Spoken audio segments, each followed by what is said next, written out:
নমস্কার। বৈদিক জ্যোতিষশাস্ত্র এবং জ্যোতির্বিজ্ঞান অনুযায়ী এই মাসের আগামী 21 তারিখ বুধ গ্রহ উদয় হবে, কিন্তু প্রকৃতপক্ষে বুধ গ্রহের উদয় 13 এবং 14 তারিখ, মানে গত দিন থেকে আজকের মধ্যে এটা উদয় হয়ে গেছে। কিন্তু প্রকৃত বুধের উদয় হওয়ার যে প্রভাব সেইটা কিন্তু 21 তারিখ থেকে শুরু হবে। তো এই বুধ গ্রহের যে উদয় হওয়া, প্রথমত বুধ গ্রহ হচ্ছে বুদ্ধি, জ্ঞান, মুখের বাণী, ব্যবসা, যোগাযোগ এইসবের প্রতীক, তাহলে বা এইসবের কারক। তাহলে বুধ গ্রহের উদয় হওয়ার পরে 12টা রাশির যে জাতক জাতিকা তাদের উপরে কি ধরনের প্রভাব পড়বে, কোন কোন রাশির ভালো হবে, সেইটাই আজকের আলোচ্য বিষয়। কোন কোন রাশির জাতক জাতিকাদের জন্য বুধের এই উদয় ইতিবাচক হবে আর কোন কোন রাশির জাতক জাতিকার জন্য সেটা নেতিবাচক হবে, সেইটা নিয়েই আলোচনা করব। প্রথম কথা হলো যে মিথুন, সিংহ, কন্যা এবং তুলা রাশির জাতক জাতিকাদের এই সময় কিন্তু ভালো হবে। মানে একটা জিনিস জানতে হবে যে চন্দ্র সবচেয়ে দ্রুতগামী গ্রহ এবং তারপরে হচ্ছে বুধ। তো বুধের উদয় হলে কি হবে, হাতে লিকুইড মানি আসবে, কর্মক্ষেত্রে আটকে থাকা কাজ সে নতুন গতি পাবে এবং যোগাযোগ ক্ষেত্রেও একটা নতুন সুযোগ তৈরি হবে, নতুন চাকরির সুযোগ আসবে।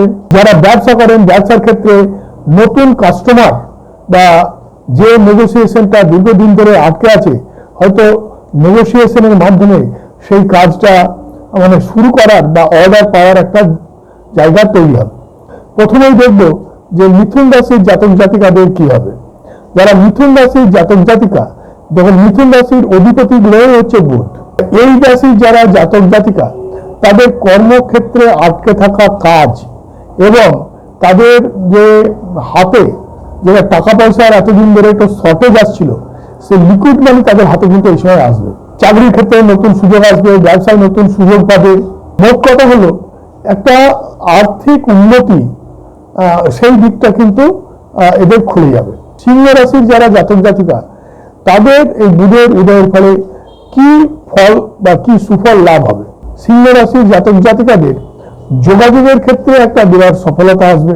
ঊর্ধ্বতন কর্তৃপক্ষের সাথে যে একটা মতবিরোধ বা একটা ঝামেলা চলছিল সেটা এই সময় মিটে যাবে, ফলে কর্মক্ষেত্রে পদোন্নতি হওয়ার একটা সুযোগ আসবে। আর্থিক দিক সেটা কিন্তু একটা মানে ভালো জায়গায় আসবে, স্থিতিশীল জায়গায় সেটা কিন্তু আসবে। এরপরে দেখবো কন্যা রাশির, এবং কন্যা রাশির অধিপতি গ্রহ হলো বুধ।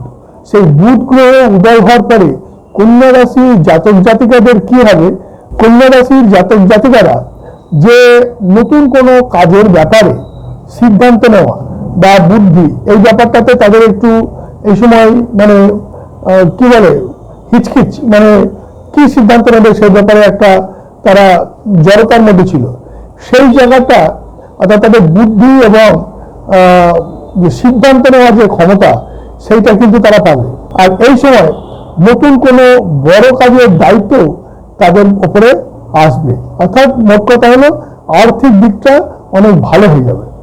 তুলা রাশির জাতক জাতিকা যারা, তো বুধ গ্রহের উদয়ের ফলে তাদের কি হবে, তুলা রাশির জাতক জাতিকাদের মান সম্মান এবং সামাজিক যে একটা খ্যাতি সেইটা অনেকাংশে বেড়ে যাবে। আর অতীতের যে কঠোর পরিশ্রম, যেটার সেরকম মূল্য সে এতদিন পাচ্ছিল না, সেই কঠোর পরিশ্রমের এখন সে মূল্য পাবে। মানে নতুন কাজের জায়গা তার তৈরি হবে, মানে আর্থিক দিকটা ভালো হবে। এবার আমরা দেখব যে অর্থনৈতিক এবং কেরিয়ারের দিক দিয়ে এই বুধ গ্রহের উদয়ের ফলে কি প্রভাব বিভিন্ন জাতক জাতিকার উপরে পড়বে।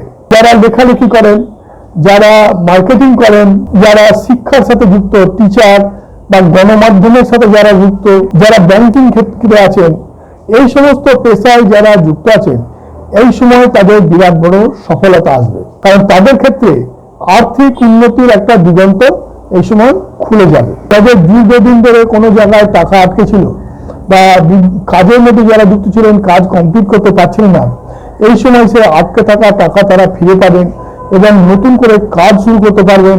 ফলে একটা কর্মোদ্যম বা কাজের একটা ধারা তৈরি হবে এবং মানে আর্নিং অর্থাৎ আয়ের জায়গাটা নতুন করে তৈরি হবে। বেশ কিছুদিন ধরে যারা মানসিক বিভ্রান্তির মধ্যে ছিলেন তাদের সেই মানসিক যে বিভ্রান্তি সেটা দূর হবে। নতুন চিন্তা ভাবনার মাধ্যমে নতুন কাজ করার উদ্যোগ তৈরি হবে এবং সেই ক্ষেত্রে তাদের সফলতা আসবে। তবে এই যে বুধ গ্রহের যে উদয়, তারপরে কোন কোন রাশিকে একটু সতর্ক থাকতে হবে। তো মকর, কুম্ভ এবং মীন রাশির যারা জাতক জাতিকা, এই সময় তাদের কিন্তু খুব সতর্ক থাকা দরকার। বিশেষ করে কোনো আর্থিক বিনিয়োগ বা ইনভেস্টমেন্ট মানে হঠাৎ করে কিন্তু করা ঠিক হবে না।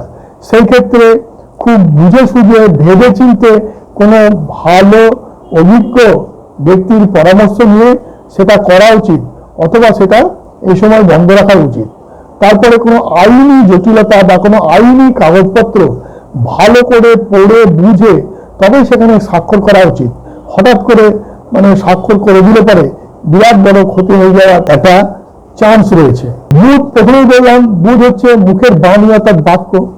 তো নিজের সাথে যারা কাজ করে অর্থাৎ কর্মক্ষেত্রে মানে সহকর্মীদের সাথে কথাবার্তা বলার সময় খুব সতর্ক থাকা দরকার। কারণ ভুল কথাবার্তার জন্য মতবিরোধ বা বিবাদ তৈরি হলে সেটা বড় একটা ক্ষতি আসতে পারে। সেই জন্য বাক্যর ক্ষেত্রে নিজেকে সতর্ক থাকতে হবে। তো এই আমরা দেখলাম যে বুধ গ্রহের যে উদয় আগামী 21শে জুলাই যে তার প্রভাবটা পড়বে বুধ গ্রহের উদয়ে, এবং মোটামুটি 12ই আগস্ট পর্যন্ত এটা থাকবে। তো তার ফলে কোন কোন রাশির জাতক জাতিকাদের ক্ষেত্রে ভালো হবে, কোন কোন রাশির জাতক জাতিকাদের একটু সতর্ক থাকতে হবে, সেই বিষয়ে আলোচনা হলো। এখন বুধের প্রতিকারের কথা তো এর আগে বলেছি যে বুধের প্রতিকারের জন্য গণেশের মন্ত্র জপ বা গরুকে যদি ঘাস খাওয়ানো যায় বা কোনো মন্দিরে গিয়ে যদি দুর্বা ঘাস দিয়ে আসা হয় বা ছোট ছোট বাচ্চাদের যদি সবুজ রঙের ফ্রক বা পোশাক দান করা হয় বা বুধের যে মন্ত্র আছে ওম বাং বিং বং সব বুধায় নমঃ, সেই মন্ত্র জপ করা যায়, তাহলে কিন্তু মানে বুধের উদয়ের ফলে আপনি আরো বেশি ভালো ফল পাবেন।